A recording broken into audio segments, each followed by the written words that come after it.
Think of the worst person who got converted. ನೀವು ಬಹಳ ದುಷ್ಟ ವ್ಯಕ್ತಿ ಒಬ್ಬ ಪರಿವರ್ತನೆ ಹೊಂದಿದ್ದನ್ನ ಯೋಚನೆ ಮಾಡಿ. Converted by Christ. ಕ್ರಿಸ್ತನಿಂದ ಪರಿವರ್ತನೆ ಹೊಂದಿದ. Who was that? ಯಾರು? Somebody worse than Mary Magdalene. ಮಗ್ದಲದ ಮರಿಯಳಿಗಿಂತ ಕೆಟ್ಟ ವ್ಯಕ್ತಿ. The thief who was hanging with him on the cross. ಆ ಒಂದು ಕಳ್ಳನು ಆ ಶಿಲುಬೆ ಮೇಲೆ ತೂಗುತ್ತಾ ಇದ್ನಲ್ಲ. He was a thief and a murderer. ಅವನು ಕಳ್ಳನಾಗಿದ್ದನು, ಕೊಲೆ ಮಾಡಿದವನು. And we know he was a very wicked man because the Romans crucified only the worst people. ನಮಗೆ ಗೊತ್ತಿದೆ ಅವನು ಬಹಳ ಕೆಟ್ಟ ಪಾಪಿ ಅಂತ. ಯಾಕೆ ಅಂದ್ರೆ ರೋಮನರು ಶಿಲುಬೆಗೆ ಹಾಕುವಂತದ್ದು ಅಂತ ಕೆಟ್ಟ ವ್ಯಕ್ತಿಗಳನ್ನು. We can see that from in India also. ಇಲ್ಲಿ ಭಾರತ ದೇಶದಲ್ಲಿ ಕೂಡ ನಾವು ನೋಡ್ತೇವೆ. You read in the paper of someone who murdered somebody. ನಾವು ನೋಡ್ತೇವೆ ಯಾರೋ ಒಬ್ಬರನ್ನ ಸಾಯಿಸಿದ, or murdered 3-4 people, ಕೊಲೆ ಮಾಡಿದ್ದಾನೆ 3-4 ಜನ. he is given life imprisonment. ಆತನನ್ನ ಜೀವಾವಧಿ ಸೆರೆಗೆ ಹಾಕ್ತಾರೆ. All his life he must be in a prison. ಆತನ ಜೀವಾವಧಿ ಕಾಲದಲ್ಲೆಲ್ಲ ಅವನು ಸೆರೆಮನೆಯಲ್ಲಿ ಇರಬೇಕು. But he is not killed.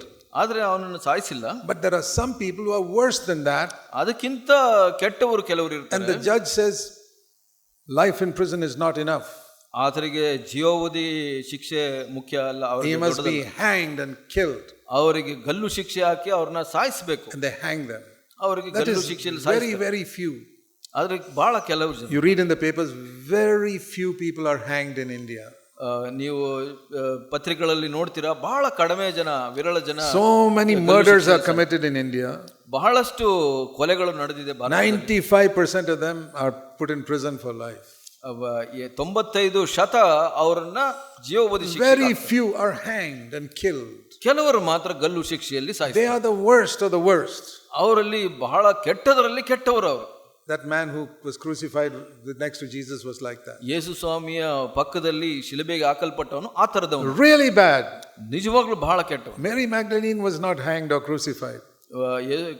ಮಗ್ದಲದ ಮರಿಯೊಳಗೆ ಆ ತರ ಶಿಕ್ಷೆ ಕೊಡಲಿಲ್ಲ. This man was crucified. ಆದ್ರೆ ಈ ವ್ಯಕ್ತಿ ಶಿಲುಬೆಯಲ್ಲಿ ಹಾಕಲ್ಪಟ್ಟನು. He never had a chance to do anything good. ಅವನಿಗೆ ಯಾವುದು ಒಳ್ಳೆಯದು ಮಾಡೋ ಒಂದು ಅವಕಾಶ ಇರಲಿಲ್ಲ. But he was honest. ಆದ್ರೆ ಅವನು ಪ್ರಾಮಾಣಿಕನಾಗಿದ್ದ. You know what he said? ಏನು ಮಾಡಿ ಹೇಳಿದನು ಗೊತ್ತಾ? It's a great lesson for us to learn. ನಾವು ಅದನ್ನ ಕಲೀಲಿಕ್ಕೆ. You read in Luke chapter 23. ಲೂಕ 23ರಲ್ಲಿ ನಾವು ನೋಡ್ತೇವೆ ಅದನ್ನು. Some of you, I'm saying this to some of you who may have lived very very bad lives in the past. ನೀವು ಇದನ್ನ ಕೆಲವರಿಗೆ ಹೇಳ್ತಾ ಇರಬಹುದು, ಜೀವಿತದಲ್ಲಿ ಬಹಳ ಕೆಟ್ಟದಾಗಿ ಜೀವಿಸಿದವರಿಗೆ ಈ ವಾಕ್ಯನ. You may think, I've lived such a bad life, what can the Lord do for me? ನೀವು ಕೆಲವರು ಅನ್ಕೊಳ್ಬಹುದು, ನಾನು ಇಂಥ ಕೆಟ್ಟ ಜೀವಿತವನ್ನು ಜೀವಿಸಿದ್ದೇನೆ, ಕರ್ತನು ನನಗೆ ಏನ್ ಮಾಡಬಹುದು ಅಂತ ಅನ್ಕೊಳ್ಬಹುದು. We read in Luke's gospel, ಲೂಕ ಸುವಾರ್ತೆನಲ್ಲಿ ನಾವು ನೋಡ್ತೇವೆ that this one man on the cross, ಆ ಒಂದು ಶಿಲುಬೆ ಮೇಲೆ ಇದ್ದಂತ ಒಬ್ಬ ವ್ಯಕ್ತಿ, he rebuked the man hanging on the other side of Jesus. ಒಬ್ಬ ಕಳ್ಳನು ಆ ಶಿಲುಬೆ ಇನ್ನೊಂದು ಕಡೆ ಶಿಲುಬೆ ಮೇಲೆ ಇದ್ದವನನ್ನ ನೋಡಿ ಗದರಿಸ್ತಾನೆ. You know, there were 3 people hanging on the cross, Jesus in the middle. ಯೇಸು ಸ್ವಾಮಿ ಮಧ್ಯದಲ್ಲಿ ಇದ್ದನು, 3 ಜನ ಅಲ್ಲಿ ಶಿಲುಬೆಯಲ್ಲಿ ಹಾಕಲ್ಪಟ್ಟಿದ್ರು. And this man on the right side tells the thief, the murderer on the left side. ಇಲ್ಲಿ ಬಲಗಡೆ ಇದ್ದಂತ ಆ ಒಂದು ಕಳ್ಳನು ಎಡಗಡೆ ಇದ್ದಂತವನಿಗೆ ಹೇಳ್ತಾನೆ. Look what he says. ಏನು ಹೇಳ್ತಾನೆ ಕೇಳಿ. First of all, verse 40, Luke 23:40. 40ನೇ ವಚನದಲ್ಲಿ ಹೀಗೆ ಹೇಳ್ತಾನೆ, Don't you fear God? ದೇವರಿಗೆ ಹೆದರುವುದಿಲ್ಲವೋ? You can ask him, in all these people you killed, did you fear God when you killed all these people? So ಅವನು ಇನ್ನೊಬ್ಬನಿಗೆ ಕೇಳಬಹುದಾಗಿತ್ತು, ನೀನ್ ಭಯಪಟ್ಟ ಇತರರನ್ನ ಕೊಲೆ ಮಾಡುವಾಗ. Now you are preaching about the fear of God. ಇವಾಗ ನೀನು ದೇವರ ಭಯದ ಬಗ್ಗೆ ಮಾತಾಡ್ತಾ all these years you never feared God, you killed so many people. ಈ ಇಷ್ಟು ವರ್ಷ ನೀನು ದೇವರಿಗೆ ಭಯಪಟ್ಟಿಲ್ಲ, ಇಷ್ಟು ಜನನ ಸಾಯಿಸಿದ್ಯಾ ನೀನು. It's true, I did not fear God, he would say. ಅವನು ಹೇಳ್ತಾನೆ, ಹೌದು ಸತ್ಯ, ನಾನು ಇಷ್ಟು ದಿವಸ ದೇವರಿಗೆ ಭಯಪಟ್ಟಿಲ್ಲ. Thank God in these last moments I've learned to fear God. ದೇವರಿಗೆ ಕೃತಜ್ಞತೆ, ಈ ಕಡೆ ಕ್ಷಣಗಳಲ್ಲಿ ದೇವರಿಗೆ ಭಯಪಡುವಂತ ಅವಕಾಶ ಸಿಕ್ತು. Secondly, ಎರಡನೇದಾಗಿ he says in verse 41, 41ನೇ ವಚನ, we are getting a right punishment for our sin. ನಾವು ಮಾಡಿದ್ದಕ್ಕೆ ತಕ್ಕ ಪ್ರತಿಫಲವನ್ನು ಹೊಂದುತ್ತಾ ಇದ್ದೇವೆ. That means he says, I don't deserve life imprisonment, I deserve to be killed because I'm so bad.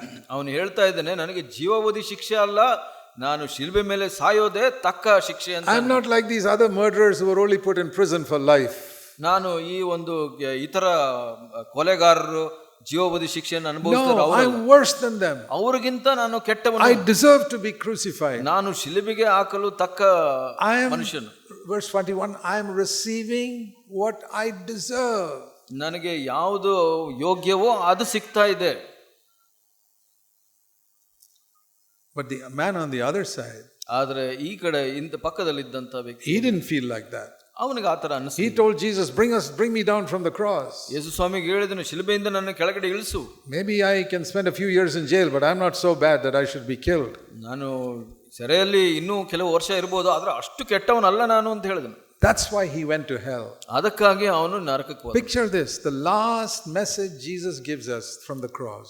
ಶಿಲುಬೆ ಮೇಲೆ ಯೇಸು ಸ್ವಾಮಿ ಕೊಡುವಂತ ಒಂದು ಚಿತ್ರಣ ಪಾಠವನ್ನು ನಾವು ಕಲ್ತ್ಕೊಳ್ಬೇಕು. Two equally bad people hanging on the cross next to him. ಇಬ್ಬರು ಯೇಸು ಸ್ವಾಮಿಯ ಪಕ್ಕದಲ್ಲಿ ಶಿಲುಬೆಯಲ್ಲಿ ಹಾಕಲ್ಪಟ್ಟಿದ್ದರು. Equally bad. ಸಮನಾಗಿ ಕೆಟ್ಟವರು. Both may have been about the same age of Jesus, 33 years. ಇಬ್ಬರು ಅದೇ ವಯಸ್ಕನಾಗಿರಬೇಕು, 33 ವರ್ಷ. Lived in sin, both of them. ಇಬ್ಬರು ಪಾಪದಲ್ಲೇ ಜೀವಿಸಿದ್ರು. And yet in the last moment, ಆದರೂ ಕಡೆಯ ಸಮಯದಲ್ಲಿ one goes to hell, the other goes to heaven. ಒಬ್ಬ ನರಕಕ್ಕೆ ಹೋಗ್ತಾನೆ, ಒಬ್ಬ ಪರಲೋಕಕ್ಕೆ ಹೋಗ್ತಾನೆ. How is that? ಹೇಗೆ ಇದಾಯ್ತು? Because in the last moment, ಯಾಕೆ ಅಂದ್ರೆ ಕಡೆಯ ಸಮಯದಲ್ಲಿ he began to fear God. ದೇವರಿಗೆ ಭಯಪಡಲು ಪ್ರಾರಂಭಿಸಿದ. What he had not done in his whole life, ಆತನ ಜೀವಿತಾವಧಿ ಕಾಲದಲ್ಲೆಲ್ಲ ಮಾಡಿರಲಿಲ್ಲ ಇದನ್ನ. he now repented. ಈಗ ಅವನು ಮನಸ್ಸಾಂತರ He was honest. ಅವನು ಪ್ರಾಮಾಣಿಕನಾಗ್ತಾನೆ. I deserve this punishment. ಈ ಶಿಕ್ಷೆಗೆ ನಾನು ಯೋಗ್ಯನಾಗಿದ್ದೇನೆ ಅಂತ ಹೇಳ್ತಾನೆ. And secondly, ಎರಡನೇದಾಗಿ he had faith in Jesus. ಯೇಸು ಸ್ವಾಮಿಯಲ್ಲಿ ನಂಬಿಕೆ ಇಡ್ತಾನೆ. He said, Lord, ಕರ್ತನೇ, verse 42, 42ನೇ ವಚನ, I know you're a king. ನನಗೆ ಗೊತ್ತು ನೀನು ರಾಜನಾಗಿದ್ದೀಯ. I know you're dying now. ನೀನು ಸಾಯ್ತಾ ಇದೆಯಾ ಇವಾಗ. But he tells him, I know you'll come in your kingdom. ನಿನ್ನ ರಾಜ್ಯದಲ್ಲಿ ನೀನು ಬರ್ತೀಯ, ನೀನು ಬರು. How can a man who's dying come in his kingdom? ಸಾಯುವಂತ ಒಬ್ಬ ವ್ಯಕ್ತಿ ತನ್ನ ರಾಜ್ಯದಲ್ಲಿ ಹೇಗೆ ಬರ್ಲಿಕ್ಕಾಗುತ್ತೆ? That means he believed that somehow this man will rise up from the dead and will one day rule this earth. ಆದ್ರೆ ಅವನಿಗೆ ನಂಬಿಕೆ ಬಂತು, ಒಂದು ದಿವಸ ಈ ವ್ಯಕ್ತಿ ಪುನರುತ್ಥಾನನಾಗ್ತಾನೆ, ದೇವರ ರಾಜ್ಯದಲ್ಲಿ ಬರ್ತಾನೆ. What a faith he had. ಆತರ ನಂಬಿಕೆ ಅವನಿಗೆ ಬಂತು, ಅದ್ಭುತವಾದದ್ದು. It was that honesty of about his sin and faith that saved him. ಅವನ ಪಾಪದ ಬಗ್ಗೆ ಇದ್ದಂತ ಅವನ ಯಥಾರ್ಥತೆ, ಪ್ರಾಮಾಣಿಕತೆ ಮತ್ತೆ ಕ್ರಿಸ್ತನಲ್ಲಿ ಇದ್ದಂತ ನಂಬಿಕೆ ಅವನಿಗೆ ಇದು ಬಂತು. He only said, please remember me when you come in your kingdom. ನೀನು ನಿನ್ನ ರಾಜ್ಯದಲ್ಲಿ ಪಡೆದುಕೊಂಡು ಬರುವಾಗ ನನ್ನನ್ನು ನೆನಪಿಸು. Verse 42. 42ನೇ ವಚನ. He did not know that kingdom will take another 2000 years to come. ಅವನಿಗೆ ಗೊತ್ತಿರಲಿಲ್ಲ ಇನ್ನು 2000 ವರ್ಷಗಳಾಗುತ್ತೆ ಅದು ಬರ್ಲಿಕ್ಕೆ ಅಂತ. But see what Jesus says. ಇಲ್ಲಿ ಯೇಸು ಸ್ವಾಮಿ ಏನು ಹೇಳಿದ್ರು? No, I'm not going to wait till my kingdom comes after 2000 years. 2000 ವರ್ಷದ ನಂತರ ನನ್ನ ರಾಜ್ಯ ಬರೋವರೆಗೆ ನಾನು ಕಾಯೋದಿಲ್ಲ. Today, ಇವತ್ತೇ, when I die, ನಾನು ಸತ್ತಾಗ, and you die, ನೀನು ಸಾಯ್ತೀಯ, you will come with me to paradise. ನನ್ನ ಜೊತೆ ನೀನು ಪರದೇಶಿಗೆ ಬರ್ತೀಯ. This is the gospel. ಇದೇ ಸುವಾರ್ತೆ. That the worst sinners, ಆ ಒಂದು ಕೆಟ್ಟ ಪಾಪಿ, like Mary Magdalene, ಮಗ್ದಲದ ಮರಿಯಳು, and this murderer, we don't even know his name. ಈತನ ಹೆಸರು ಕೂಡ ಗೊತ್ತಿಲ್ಲ, ಈ ಕಳ್ಳನು, because they are honest about their sin. ಯಾಕೆ ಅಂದ್ರೆ ಅವರ ಪಾಪದ ಬಗ್ಗೆ ಅವರು ಯಥಾರ್ಥರಾಗಿದ್ದಾರೆ, ಪ್ರಾಮಾಣಿಕರಾಗಿದ್ದಾರೆ. Acknowledge Jesus as king. ಯೇಸು ಸ್ವಾಮಿ ರಾಜನು ಅಂತ ಅವರು ಒಪ್ಕೊಂಡ್ರು. Their lives are changed. ಅವರ ಜೀವಿತ ಬದಲಾಯಿತು. That should be an encouragement to anybody here who's condemned about his past life. ಯಾರಾದರೂ ತಮ್ಮ ಜೀವಿತದ ಬಗ್ಗೆ, ಹಳೆಯ ಜೀವಿತದ ಬಗ್ಗೆ ಖಂಡಿಸ್ಕೊಳ್ತಾ ಇದ್ರೆ ಅವರಿಗೆ ಇದು ಪ್ರೋತ್ಸಾಹವಾಗಿದೆ. See the message there, forgetting the past. ಇಲ್ಲಿ ಒಂದು ವಿಷಯವನ್ನ ನೋಡಿ, ಅದು ಹಿಂದಿನ ವಿಷಯಗಳನ್ನ ಮರೆತು pressing on to perfection. ಮುಂದಿನ ಜೀವಿತಕ್ಕೆ ನಡೆದು. That's what Mary Magdalene did. ಹಾಗೆ ಮಗ್ದಲದ ಮರಿಯಳು ಮಾಡಿದಳು. And this man had only a few minutes before he finally died.